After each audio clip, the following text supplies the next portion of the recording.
আসসালামু আলাইকুম রহমতুল্লাহি ওয়া বারাকাতুহু। সম্মানিত প্রিয় মুসলিম ভাই ও বোনেরা, আর ইসলামিক টিভির পক্ষ থেকে সকলকে জানাই আন্তরিক মোবারকবাদ। আশা করি সকলে ভালো আছেন। আমি আলহামদুলিল্লাহ আল্লাহর রহমতে ভালো আছি। আজকে আপনাদের মাঝে আলোচনা করব কুরবানির গোশত অমুসলিম ব্যক্তিকে দেওয়া যাবে কিনা।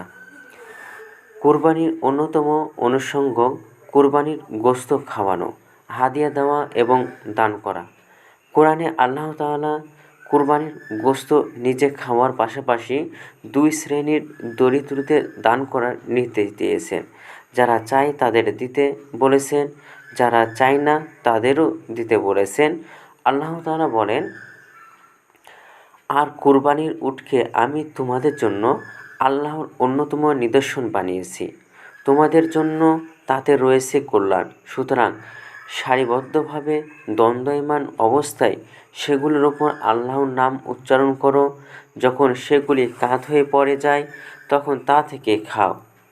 যে অভাবী মানুষের কাছে হাত পাতে না এবং যে অভাবী চেয়ে বেড়ায় তাদেরকে খেতে দাও। এভাবেই আমি এগুলিকে তোমাদের অনুগত করে দিয়েছি যাতে তোমরা কৃতজ্ঞতা প্রকাশ করো। সূরা হজ। কুরবানির গোশত মুসলমানদের পাশাপাশি অমুসলিমদেরকেও খাওয়ানো যায়, হাদিয়া দেওয়া বা দান করা যায়।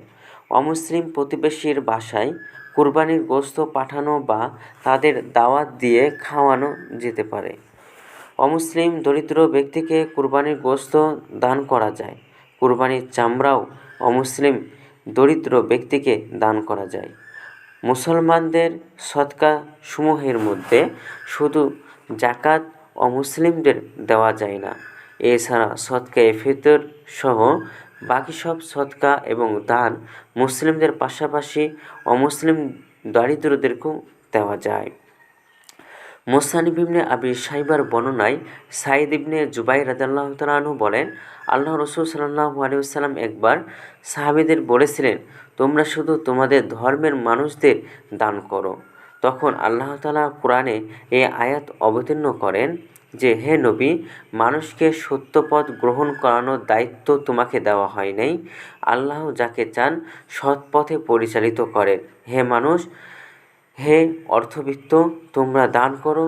সে দান তো তোমাদের নিজেদের কল্যাণের জন্যই, তোমরা তো আল্লাহর সন্তুষ্টির জন্যই ব্যয় করো। অতএব দানের পুরোপুরি প্রতিদান তোমাদেরকে অবশ্যই দেওয়া হবে।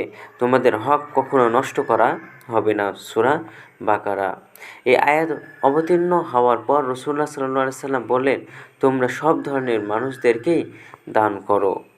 অন্য বর্ণনায় এসেছে, প্রথম দিকে মুসলমানরা অমুসলিম থেকে দান করতে অনাগ্রহ দেখাতো। তারা ভয় করত হয়তো তারা এই দানের জন্য সওয়াব পাবে না। তখন আল্লাহ তাআলা এই আয়াতে অবতীর্ণ করেন। তো আমাদের ভিডিওটি আজকে এই পর্যন্তই ছিল। ভিডিওটি ভালো লাগলে অবশ্যই চ্যানেলটি সাবস্ক্রাইব করে পাশে থাকবেন। ধন্যবাদ সকলকে। আসসালামু আলাইকুম রহমতুল্লাহি ওয়া বারাকাতুহু।